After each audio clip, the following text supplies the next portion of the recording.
Okay. Hi, everyone. Our sustainability warrior for this episode is Miss Deeya Bajaj, who is a mountaineer, adventure explorer, and a women's rights advocate. At the very young age of 14, she was already the youngest member of a sea kayaking expedition along the west coast of Greenland. At 17, she became the youngest in the world to have undertaken the Trans Greenland skiing expedition, which she also used to raise funds for girls' schooling. Recently, she just finished climbing all the seven summits, which consists of the highest mountain on each continent. She's a professional cross country skier, whitewater and sea kayaker, a certified rescue diver, and a taekwondo black belt. You are an incredible role model for girls, but I've only stated a few facts about your journey so far. So let's start with an introduction from your side. Wow, thank you for that amazing introduction, Vidushi. I feel very, very excited and honored to be here and to be chatting with you. Um, Adventure in the outdoors has always been a very big part of my life. And so I honestly feel like a lot of these adventures have been a long time in the making. I feel very, very fortunate to have grown up in a family where my parents encouraged me to follow my passions and pursue my love of the outdoors and adventure. And more so, feel lucky to have grown up in a family where it was very, very normal to do this because my father was very into the outdoors and he was actually the first Indian to ski to the North and the South Pole.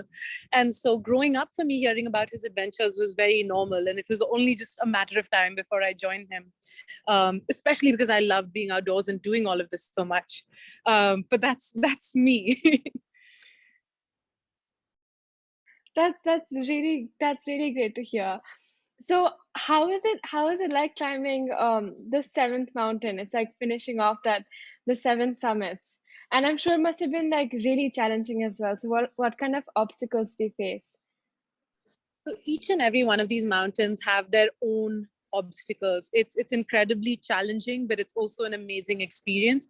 The Seven Summits, as you know, is the highest mountain in every continent, and the opportunity to visit each continent in itself is just such a cool experience. You learn so much about the food, about the culture, and then to climb there is a really, really cool way to explore the culture, in my opinion.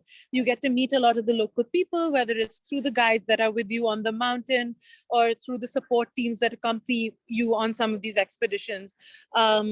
But yes, Denali, the last of the seven, has been a long, long time in the making.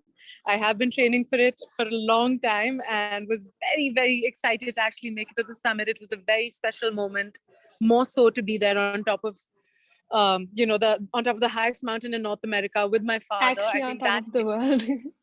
yeah, actually it does feel like you're totally on top of the world.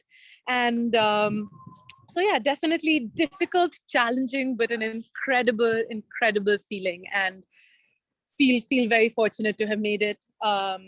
We were carrying about 60 kgs of weight up the mountain, which was challenging. The climb was long, it was strenuous, but we made it, and I'm grateful. That's so inspirational. And of course so when you were only 17, you raised funds for girls, right? And that's really cool. So have you so is that project still continuing, or do you have any other new projects for women empowerment? So climbing as a father-daughter team for me is very important because I feel like in our country, unfortunately, a lot of the time sons are considered to be uh, better than daughters. And so climbing as a father-daughter team, my father and I have just wanted to spread this message that, hey, look, us girls, we can do so much, but we can do a whole lot more if our families support us and they're there for us and they're excited to have us. And that in itself, just that excitement, that enthusiasm, that belief in our abilities can help us reach new heights. And so climbing is a father-daughter team. It's not we're Asia's first father-daughter team to climb the seven summits. And that's not a thing because of the record. It's a thing because we want to show families all over Asia that look at what us girls are capable of. You need to be excited about your daughters and support your daughters. And that's kind of how the journey's continued or evolved through the time. I agree, and there's so many stereotypes that India still faces, and gender, and we're always constantly like, oh, you're a girl, so you can't do that. So yeah, even in school, in my school, I hear so many of these things. So, in your opinion, how do you think that we can tackle gender stereotypes in India? and encourage women to actually step out and dream big? I think this is the problem that needs to be challenged by both men, by women, by girls, by boys. Everyone needs to truly believe this and then start acting on it. And I think as women, we need to be each other's biggest support.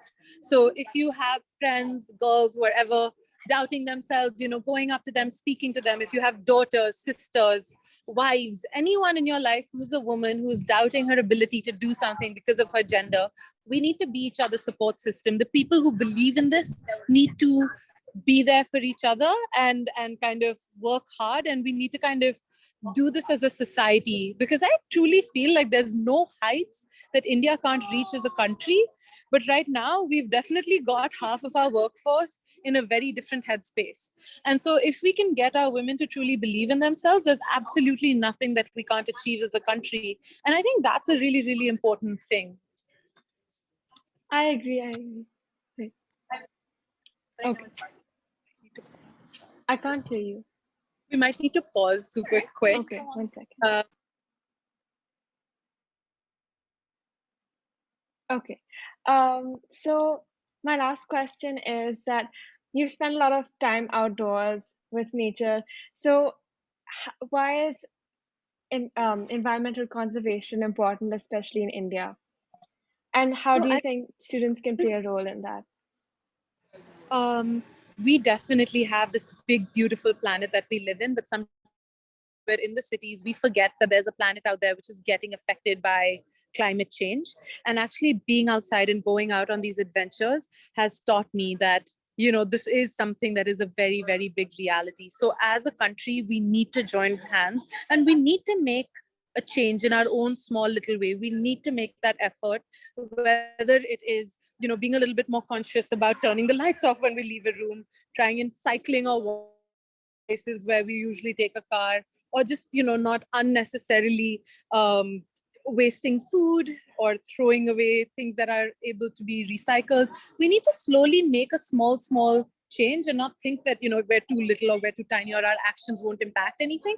We need to actually work towards trying to make that difference, because it's very easy to kind of give up and say, oh gosh, this is too big of a problem. But if all of us do that, then we're leaving our planet in a very bad state. So I think just getting out there and working towards making an impact is how we can change that. Well, that's it. Thank you so much for taking time out. I'll pause the recording.